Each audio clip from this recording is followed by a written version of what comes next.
رحم الله من قرأ سورة الفاتحة.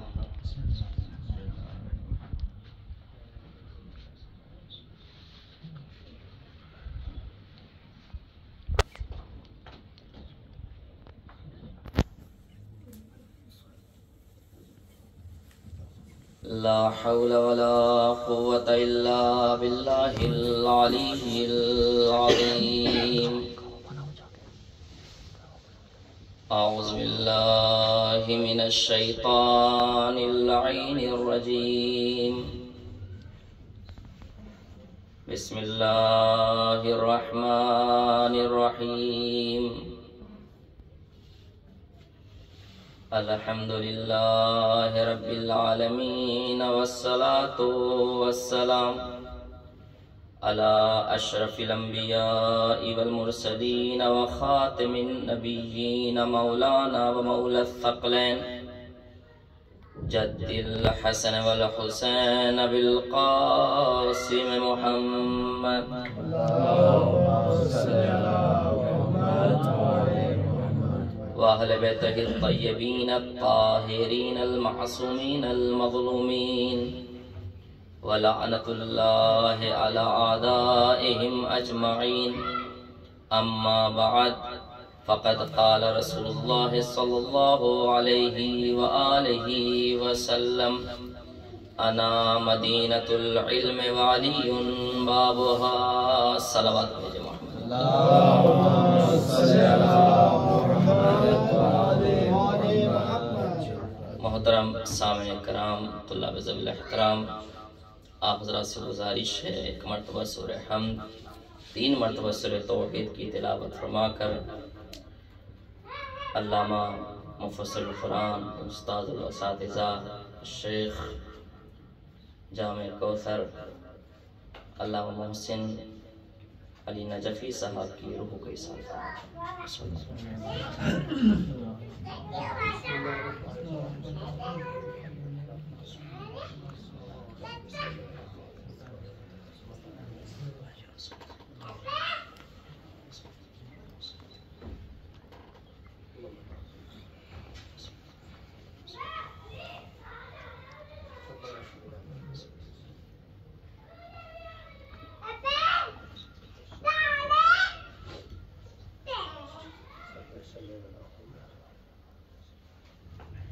صلوات بھیجے محمد و آل محمد. اللہم صلی علی محمد و آل محمد.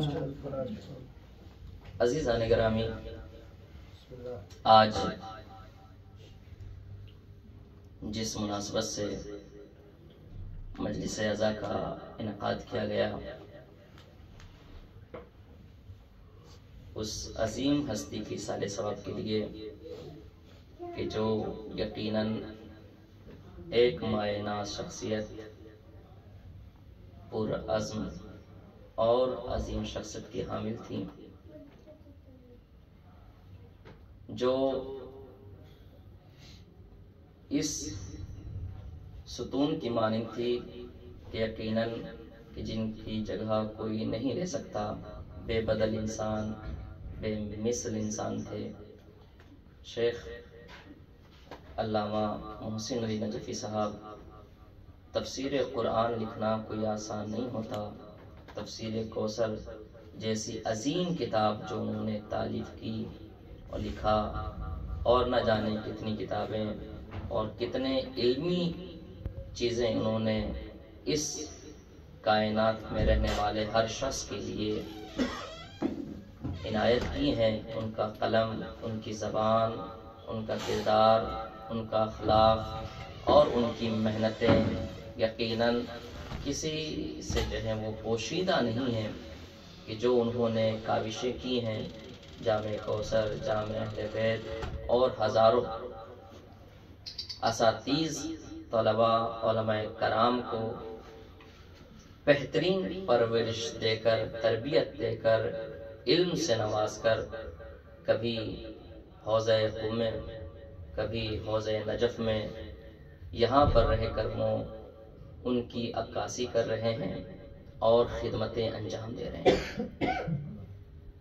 وہ عالم عالم نہیں بلکہ وہ اپنی کائنات میں ایک علم کا سمندر تھے، اور یقین جانیں کہ اس دور میں ایسے انسانوں کا وجود ہونا بہت ہی شاذ و نادر ہوتا ہے، جو باقر الصدر کے شاگردوں میں سے تھے، آیت اللہ خوئی کے شاگردوں میں سے تھے، اور یہاں بھی انہوں نے الکوثر جیسا ادارہ قائم کر کے دنیا کو اس سے فیضیاب کیا ہے۔ وہ سارے شاگرد یہاں بھی موجود ہیں، اور جہاں جہاں بھی علم کی شمع انہوں نے روشن کی ہیں، یقیناً وہ سب اس سے فیضیاب ہو رہے ہیں۔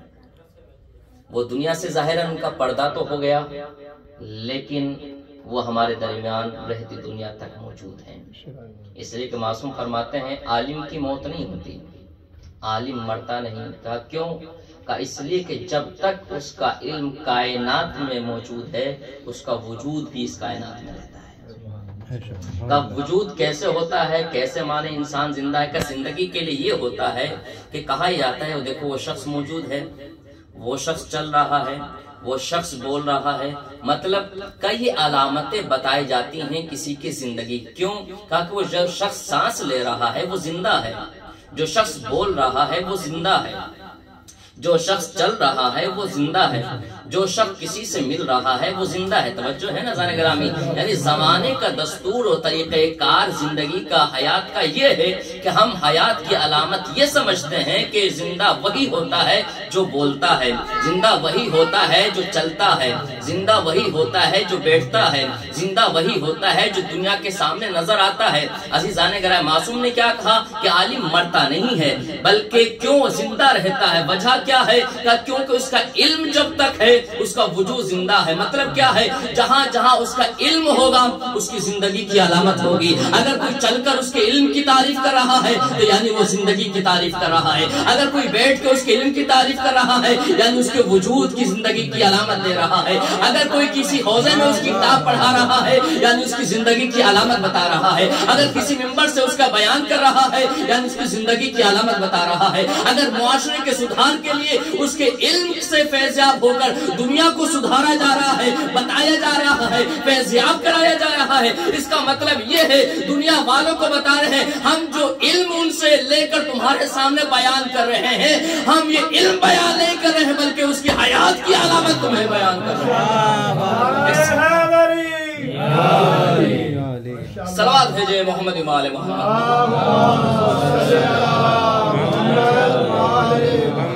عزیزان گرامی، کیونکہ علم وہ عظیم شے ہے جس کو کوئی فراموش نہیں کر سکتا۔ کا علم کیا ہے؟ کا علم عظمت ہے، علم کیا ہے؟ کا علم عبادت ہے، علم کیا ہے؟ کا علم شرافت ہے، علم کیا ہے؟ کا علم عصمت ہے، علم کیا ہے؟ کا علم شجاعت ہے، علم کیا ہے؟ کا علم طاقت ہے، علم کیا ہے؟ کا علم قدرت ہے، علم کیا ہے؟ کا علم نبوت ہے، علم کیا ہے؟ کا علم امامت ہے، علم کیا ہے؟ کا علم ولایت ہے، علم کیا ہے؟ کا علم موسیٰ کا نام ہے، علم کیا ہے؟ کا عیسیٰ کا نام ہے، علم کیا ہے کہ آدم کا نام ہے، علم کیا ہے کہ عیسیٰ کا نام ہے، علم کیا ہے کہ ابراہیم کا نام ہے، علم کیا ہے کہ خلت کا نام ہے، علم کیا ہے کہ معراج کا نام ہے، علم کیا ہے بلندی کا نام ہے، علم کیا ہے کہ نور کا نام ہے، علم کیا ہے؟ عزیزان گرامی توجہ چاہتا ہوں، علم اس بلندی اور کمال کا نام ہے جس سے حاصل کرنے کے لیے انسان اگر کسی دور میں بھی رہتا ہے تو وہاں پر ایسا نور اجاگر کرتا ہے جس کو کوئی بجھا نہیں سکتا، اور کوئی علم لے کر میدان میں اتر آئے تو کوئی اس کو ہرا نہیں سکتا ہے۔ دنیا سمجھ رہی تھی امام خمینی مصلی پر بیٹھ کر تسبیح پڑھ رہے ہیں، لیکن تسبیح کے دانوں کا ٹکرانا اور آپس میں جہازوں کا ٹکرانا، ان کا خاتمہ ہو جانا اس بات کی دلیل ہے۔ دنیا سمجھ گئی کہ علم اور ہوتا ہے، جہل اور ہوتا ہے، تو کہنا پڑا کہ علم کرتا ہے زمانے میں خمینی پیدا، جہل انسان کو صدام بنا دیتا ہے۔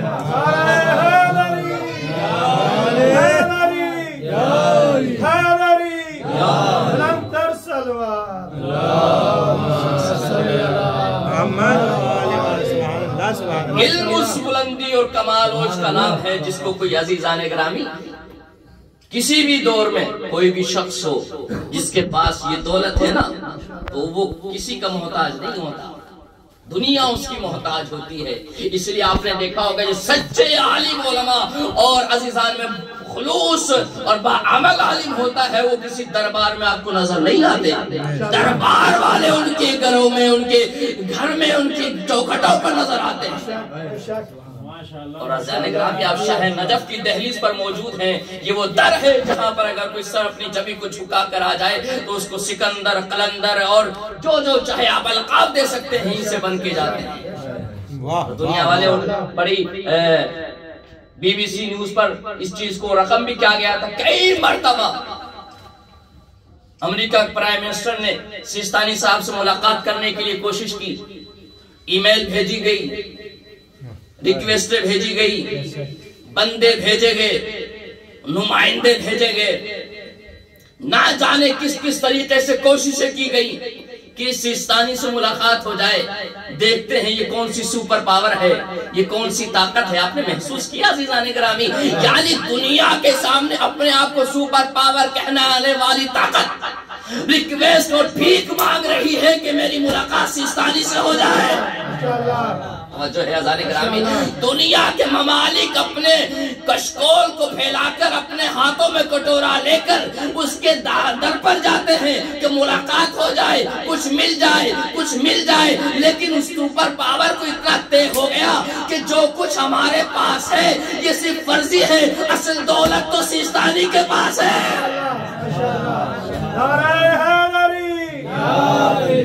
اور عزیزان گرامی دنیا والوں نے دیکھا، لیکن سیستانی صاحب نے عزیزان کرام، میں نے کہا جو عالم با عمل ہوتا ہے، با اخلاص ہوتا ہے، وہ کسی دربار میں نظر نہیں آتا. اسی لیے دنیا کی پوری کوششیں کرنے کے باوجود اس نے لکھا کہ میں ہار گیا، میری ریکویسٹ کو قبول نہیں کیا گیا، مجھے ملنے نہیں دیا گیا، میری ملاقات کو انہوں نے اس لائق نہیں سمجھا کہ ملاقات ہو جائے. عزیزان گرامی ملاقات نہ کر کے سیستانی صاحب نے مہر رقم کر دی. یاد رکھو ظالم سے ملنے والا، ہاتھ بڑھانے والا، ظالم کی ہمدردی دکھانے والا اس کے ظلم میں شریک ہوتا ہے. اور ملاقات نہ کر کے ثابت کر دیا. سید علی سیستانی علی کے نوکر نے اب پوری دنیا میں حکومت قائم کر کے بتا دیا کہ ظالم سے ہمارا نہ کل واسطہ تھا نہ آج واسطہ ہے.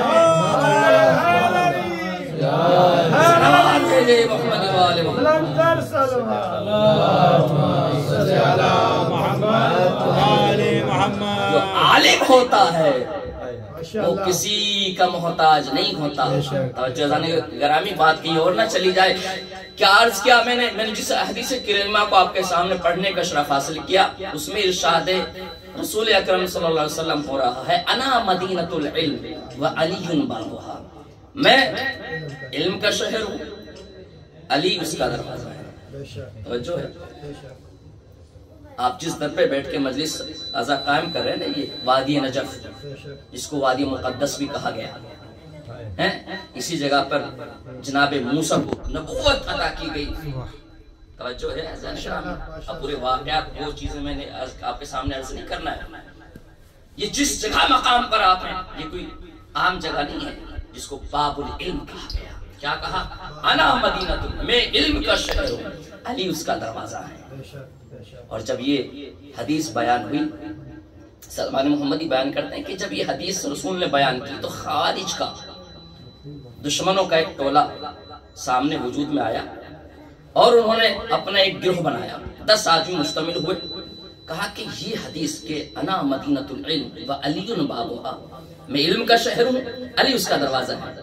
تو یہ چیز کیسے پتا چلے کہ جو رسول نے فرمایا کہ علی باب علم ہے، کیسے پتا چلے؟ ہم ایک کمیٹی بناتے ہیں، 10 آدمیوں کو اس پر مشتمل کرتے ہیں. 10 آدمی منتخب کیے گئے پوری قوم میں سے چنندہ، اور کہا 10 کے 10 آدمیوں کا سوال ایک جیسا ہوگا. توجہ ہے، میری طرف دیکھیے گا. 10 آدمی جائیں گے اور 10 آدمیوں کا سوال ایک جیسا ہوگا.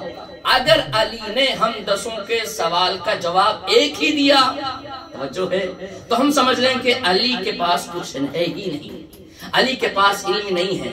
تو علی کو کمتر دکھانے کے لیے ہمارے پاس ثبوت ہو جائے گا کہ ہم 10 آدمی سوال لے کر گئے تھے اور علی کے پاس جو سب کے پاس علم ہوتا ہے وہ علی کے پاس ہے، اور اس نے وہی جواب دیا. کیا کہا؟ ہم 10 کے 10 ایک ہی سوال پوچھیں گے.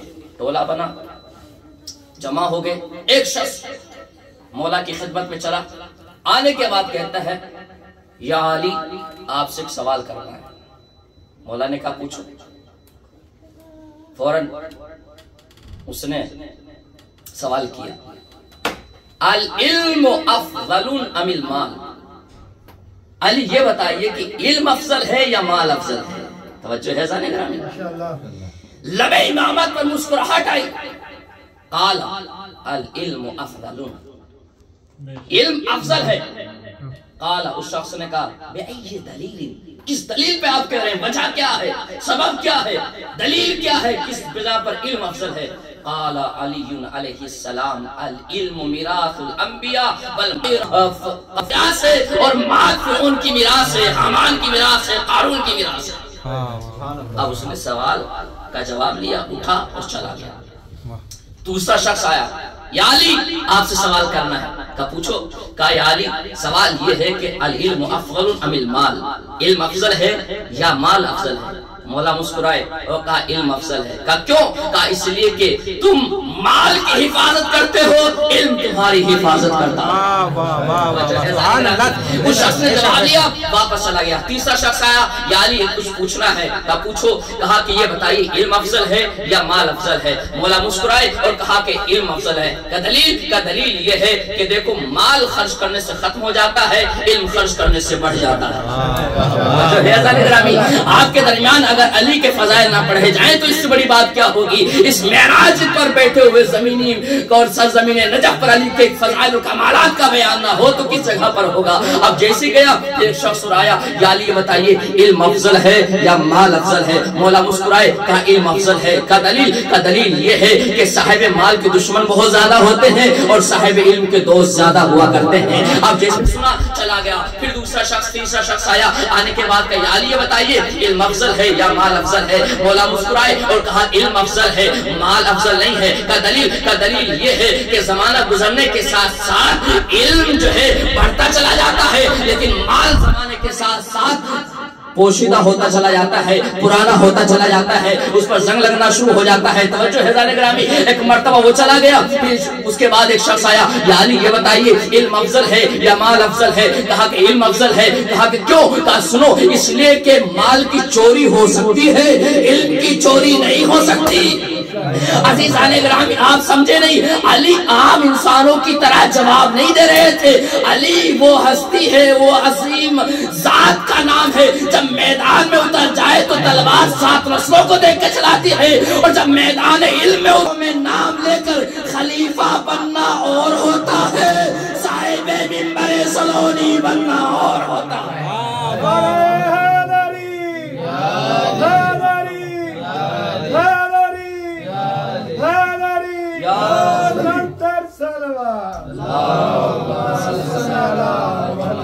مولا سلامت رکھے آپ کی سماحتوں کو، آپ کے ان زندہ دلوں کو. یقین جانے ولایت جن کے دلوں میں اجاگر ہوتی ہے، جلا بخشتی ہے، نورانیت ہوتی ہے جن کے دلوں میں ولا کی، وہی علی کے فضائل پر ان کے چہرے مسکراتے ہیں. عزیزان گرامی اس مرتبہ جب شخص آیا آنے کے بعد کہتا ہے یا علی آپ سے سوال کرنا ہے. کہا پوچھو.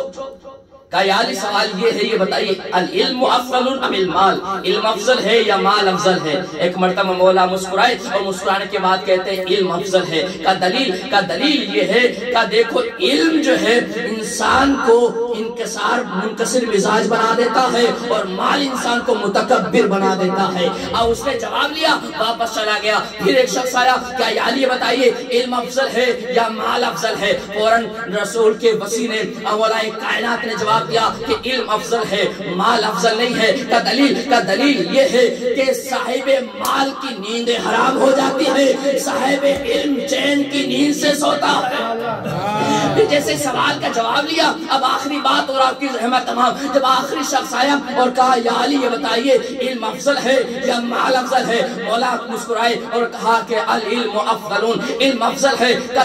کا دلیل یہ ہے، یاد رکھو المال یشغل القلب والعلم ينور القلب، کہ یاد رکھو مال انسان کو شقی القلب بنا دیتا ہے، علم انسان کے دلوں کو نور بخشتا ہے. اب جیسے 10 کے 10 لوگ سوال لے کر آئے، 10 کے 10 کو جواب ملا.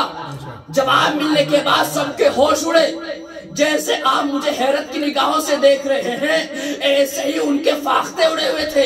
یہ کیا ہو گیا؟ ہم تو کمتر دکھانے کے لیے آئے تھے, ہم تو ان کو نیچا دکھانے کے لیے آئے تھے, ہم تو ان کے علم کو کم بتانے کے لیے آئے تھے. توجہ ہے عزیزان گرامی, ایک مرتبہ کہتے ہیں واللہ صدق اللہ ورسولہ ولا شک انا علی باب مدینۃ العلم.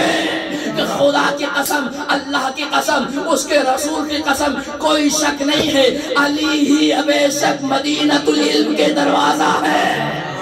ابھی بھی نہیں سمجھے؟ اما اپنے تعریف کرتے ہیں تو اور ہوتا ہے, کمال تو یہ ہے کہ دشمن آپ کی تعریف کرتا ہوا نظر آئے. صلوات بھیجے محمد و آل محمد پر.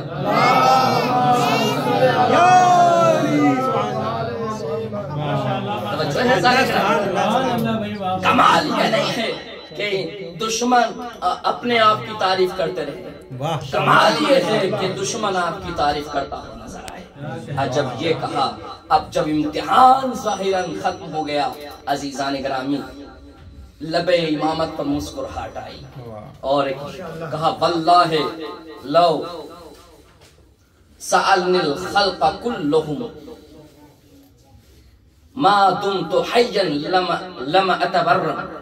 کہ خدا کی قسم اگر پوری کائنات مجھ سے سوال کرتی رہتی, یہی ایک سوال پوچھتی رہتی, توجہ نہیں کی آپ نے عزیزان گرامی, ان 10 کی بات نہیں ہو رہی ہے کہ خدا کی قسم اگر پوری کائنات یہی ایک سوال مجھ سے پوچھتی رہتی, ما دمت حیا, میں جب تک زندہ رہتا ان کے سوالوں کا جواب دیتا رہتا.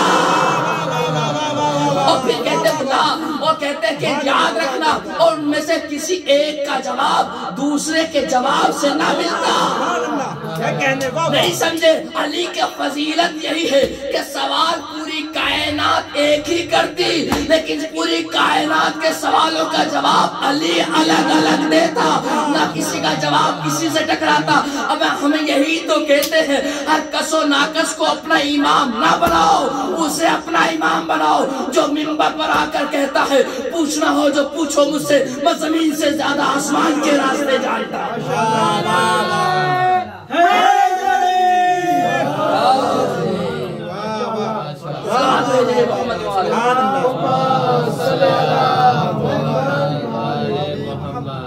توجہ ہے عزیزان گرامی, کمال ہے علی کی ذات کا. عزیزان گرامی آج ایک عالم عمل کی سارے ثواب کی مجلس ہے, تو کچھ چیزیں آپ کے سامنے بیان کرنی تھی, بس آخری بات اور آپ کی زحمت تمام. عزیزان گرامی علم جب آپ کے پاس ہوتا ہے تو کائنات آپ کے قدموں میں ہوتی ہے. شرط یہ ہے کہ وہ علم اسی اخلاص اور کمال کے ساتھ حاصل کیا جائے. علم کسی کا غلام نہیں ہوتا, علم غلامیت سے انسان کو آزاد کرتا ہے, غلامیت سے انسان کو نجات دلاتا ہے. یہ ہے علم. علم اسیر نہیں ہوتا, علم اسیروں کو نجات دلاتا ہے. توجہ ہے, یہ ہے عزیزان گرامی فضیلت علم. جس طریقے سے انسان طالب علموں کے لیے فضائل بے شمار موجود ہیں کہ وہ طالب علم جن کا احترام فرشتے کرتے ہیں, وہ طالب علم کہ جن کا اکرام ملائکہ کرتے ہیں, جن کے پیروں کے نیچے اپنے پروں کو بچھاتے ہیں. یہ ہے طالب علم کا حاصل کرنے والا انسان, طلب علم. اس لیے بہت سارے بزرگ علماء اور بہت سارے اپنے معزز مومنین آپ نے دیکھا جب کوئی چھوٹا سا بھی طالب علم آتا اس کے احترام میں کھڑے ہو جاتے ہیں. اگرچہ بڑے ہیں, بزرگ ہیں, وہ اس کے قد کو نہیں دیکھ رہے ہیں, وہ اس کی ایج کو نہیں دیکھ رہے ہیں, اس کی عمر کو نہیں دیکھ رہے ہیں, وہ اس نسبت کو دیکھ رہے ہیں کہ جو وہ لے کر آ رہا ہے, کہ یہ مدرسے سے آ رہا ہے. اور یقین جان جس نے محبت کی نظر سے کسی عالم کو دیکھا وہ لمحہ اس کا عبادت میں شمار کیا جاتا ہے. بہت ساری چیزوں کی طرف دیکھنا عبادت ہے, روزوں کی طرف دیکھنا عبادت, مسجدوں کی طرف دیکھنا عبادت. عزیزان گرامی اور 4 ہستیاں وہ ہیں جس کی طرف رسول نے ارشاد فرمایا کہ ان کی طرف دیکھنا عبادت ہے. ان میں سے والدین, ان کی طرف محبت و شفقت کے ساتھ دیکھنا عبادت ہے.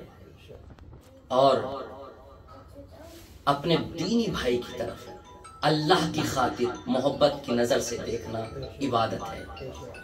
اور پھر معصوم فرماتے ہیں کہ اگر کوئی شخص عالم کی طرف دیکھتا ہے، النظر الی العالم عبادت، عالم کی طرف نظر کرنا دیکھنا یہ بھی عبادت شمار ہے۔ میں کسی خطیب کے جملے نہیں ہیں، یہ حدیث پیغمبر ہے جو میں آپ کے سامنے بیان کر رہا ہوں۔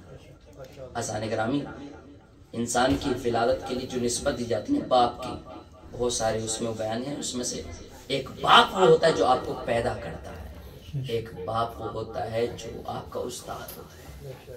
استاد کو بھی باپ کا درجہ دیا گیا ہے، عالم کو ایک باپ کا درجہ دیا گیا ہے جو آپ کو پڑھاتا ہے، سکھاتا ہے۔ یقین جانے کہ اس کی مرتبہ کیا ہے، بس یہ آخری روایت اور آپ کی زحمت تمام۔ مولا کائنات محسوس ہوئیے کہ دیکھیے گا، مولا کائنات بیٹھے ہیں، خود بیان کر رہے ہیں۔ جامع الاخبار میں تفصیل کے ساتھ یہ روایت موجود ہے۔ کہتے ہیں کہ مولا کائنات کے ہم مسجد نبوی میں رسول کے پاس بیٹھے ہوئے تھے، مسجد بھری ہوئی تھی۔ اتنے میں ہم نے دیکھا اذ دخل ابو ذر داخل ہوئے، فقالا، بس انہوں نے کہا یا رسول اللہ، جنازۃ العابد احب الیک من مذاکرۃ العلم۔ یا رسول اللہ یہ بتائیے کہ کسی عابد ظاہر کی نماز جنازہ میں شریک ہونا آپ کی نظر میں زیادہ پسند ہے، زیادہ فضیلت رکھتا ہے کسی علمی مذاکرہ سے؟ توجہ ہے، علمی مباحث سے، علمی نشست سے، کسی علمی مجلس سے، کیا یہ کسی عابد کی نماز جنازہ میں شریک ہونا زیادہ فضیلت رکھتا ہے؟ فقال رسول اللہ، رسول نے ارشاد فرمایا، الجلوس ساعة عند مذاکرة العلم احب الى اللہ الف جنازۃ من جنائز الشہداء۔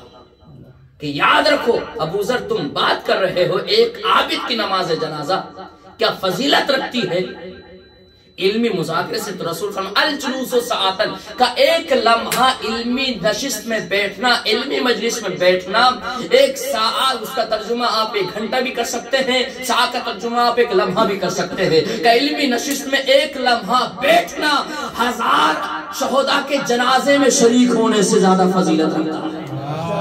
جو حیزان گرامی، رسول یہاں پر نہیں رکے تو میں بھی یہیں پر رک جاتا۔ پھر آگے ارشاد فرمایا الجلوس ساعتن عند مذاکرۃ العلم احب الی اللہ الف قیام لیلۃ ویصلی فیہا الف رکعۃ۔ کہ یاد رکھو کہ ایک ساعت، ایک لمحہ علمی نشست میں بیٹھنا، توجہ حیزان گرامی، ایک لمحہ علمی نشست میں بیٹھنا 1000 راتوں میں 1000 رکعت نماز پڑھنے سے زیادہ فضیلت رکھتا ہے۔ کی نظر میں ایک لمحہ علمی نشست میں بیٹھنا 1000 قرآن سے زیادہ فضیلت رکھتا ہے، 1000 جہاد کرنے سے زیادہ فضیلت رکھتا ہے ایک لمحہ بیٹھنا۔ اب جیسے آپ مجھے دیکھ رہے نا بڑے غور سے، ابو ذر نے سنا، فوراً کان کھڑے ہوئے اور کہا یا رسول اللہ، القراءۃ قرآن کلہ، پورے قرآن کی فضیلت سے زیادہ اس کی فضیلت ہے۔ ایک مرتبہ رسول مسکرائے، مسکراتی کہتے ہیں فقال الجلوس ساعتن عند مذاکرۃ العلم قرأت القرآن کلہ 12,000 مرۃ۔ ابو ذر تم 1000 قرآن کی بات کر رہے ہو، ارے ایک لمحہ علمی نشست پہ بیٹھنا 12,000 قرآن سے زیادہ فضیلت رکھتا ہے۔ صلوات بھیجے محمد و آل محمد پر۔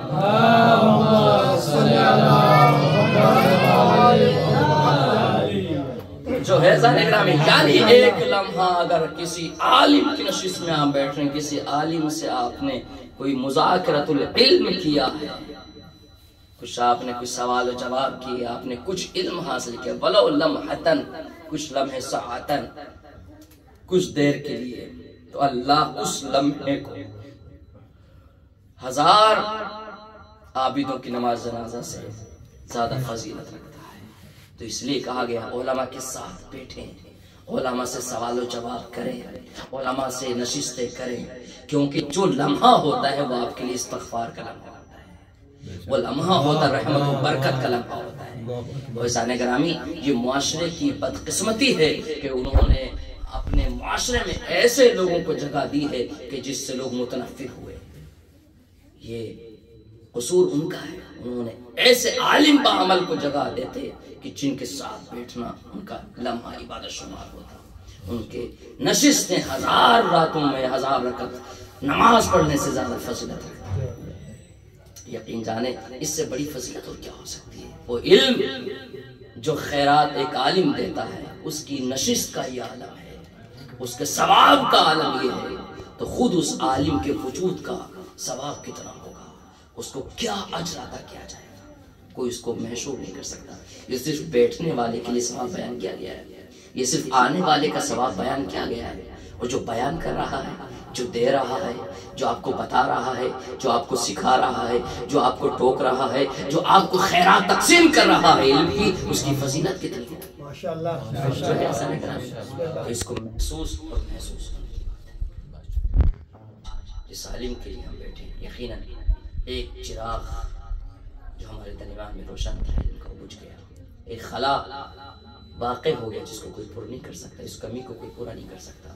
ہزاروں لاکھوں لوگوں کی خدمت کرنے والا وہ واحد شخص جس کا نام محسن علی نجفی ہے۔ دہر نجف سے، مولا کے دہر سے علم کی ضیاء لی، علم کی روشنی لی، اور پوری خطہ کائنات پہ اس کو روشن کیا۔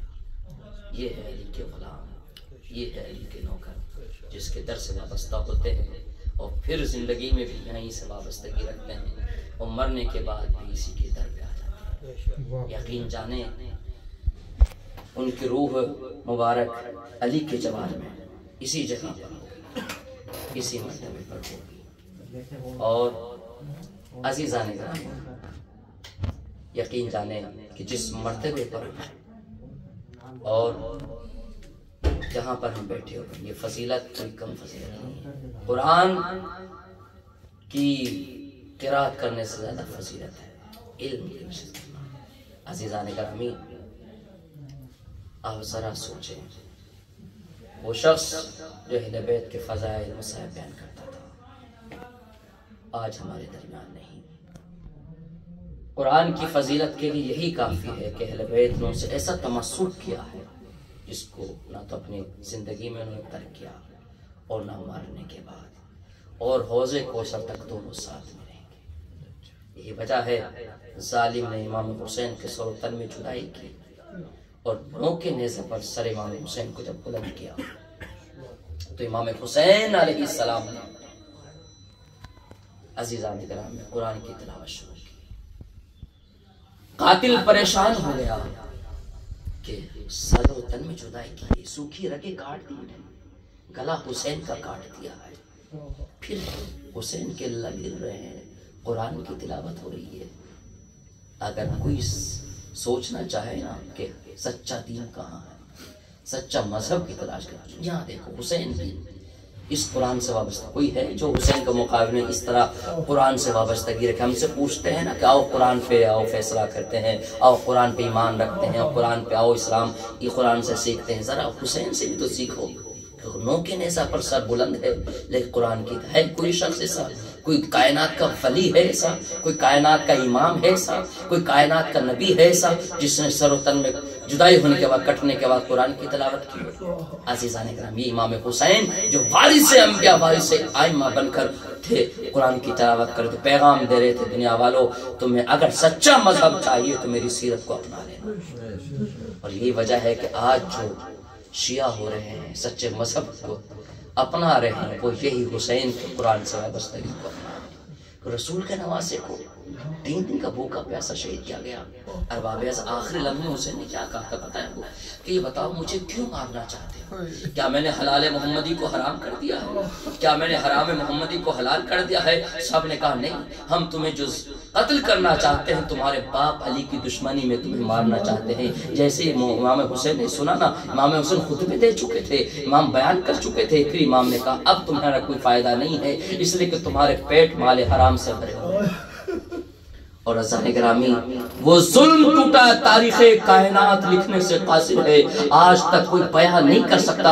ارباب اعزاز، مسائل پڑھنا آسان ہے، مسائل سننا آسان ہے، مسائل کو محسوس کرنا بڑا مشکل ہوتا ہے، اور مسائل کی کیفیت کو، اور جو ٹوٹے ہیں بیت علیہ السلام پر ظلم کے پہاڑ، ان کی کیفیت کو کوئی محسوس نہیں کر سکتا۔ میں آپ کو بتا سکتا ہوں کہ حسین کے گلے پر سوکھا خنجر چلایا گیا، لیکن میں آپ کو یہ نہیں بتا سکتا کہ شمر ملعون اس وقت کیا کر رہا تھا، کیسی حسین کو اذیت پہنچا رہا تھا، کیسے حسین کے گلے پر خنجر چلا رہا تھا۔ کسی تاریخ میں لکھا کہ کن خنجر حسین کے گلے پر جو چلا، پاس سے پڑے ہوئے پتھر پر کئی مرتبہ ملعون نے مارا ہے، کہا اس لیے کیونکہ حسین کا گلا سوکھا تھا اور دھار خنجر کی تیز تھی، کہیں ایسا نہ حسین کا گلا جلدی کٹ جائے، حسین کو تکلیف نہ ہو۔ ملعون نے اس پتھر پر خنجر کو مارا تاکہ اس کی دھار کند ہو جائے اور حسین کی گردن دیر سے کٹے، اس میں کاٹنے میں بڑی دیر لگے۔ ارباب اعزاز، ہمارے اسلام میں یہی تو ہے نا، کسی بھی مذہب کا بندہ ہو جب جانور کو ذبح کرنے جاتا ہے تو فوراً دیکھتا ہے چھری تیز ہے کہ نہیں ہے، اس کا رخ قبلہ ہے کہ نہیں ہے، اس کو پانی پلایا گیا ہے کہ نہیں پلایا گیا ہے، اس کو کھانا کھلایا گیا کہ نہیں کھلایا گیا ہے۔ لیکن ہائے غربت حسین کہ ملعون جب آیا نا حسین کے گلا کاٹنے کے لیے، 3 دن کا بھوکا پیاسا تھا حسین۔ ارباب اعزاز، اس لیے سید سجاد ارے بعد کربلا یہی تو روتے تھے، قتل الابرام قتل ابی افشانا، میرا بابا کو پیاسا قتل کیا گیا، میرے بابا کو بھوکا مارا گیا، میرے بابا کو رلا رلا کر مارا گیا۔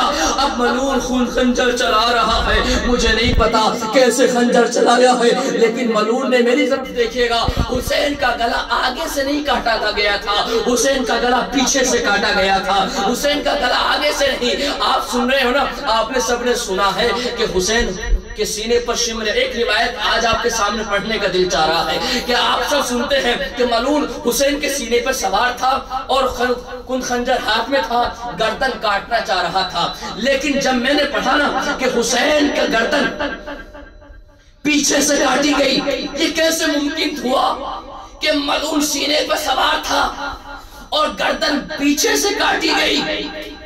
قیامت ٹوٹ گئی حسین پر جب ملعون سوار تھا سینے پر۔